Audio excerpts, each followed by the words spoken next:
বৃষ্টি থামার শেষে সোনালি আলোয় ভেসে রাজার কুমার এসে সোনার কাঠি ছোঁয়ালো।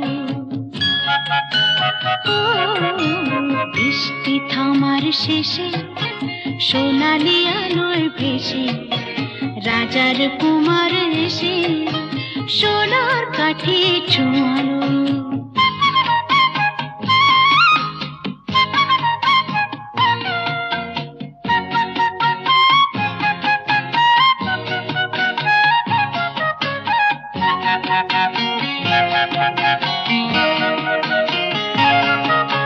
সে আলোর অঞ্জলি বৃষ্টি থামার শেষে সোনালি আলোয় ভেসে রাজার কুমার এসে সোনার কাঠি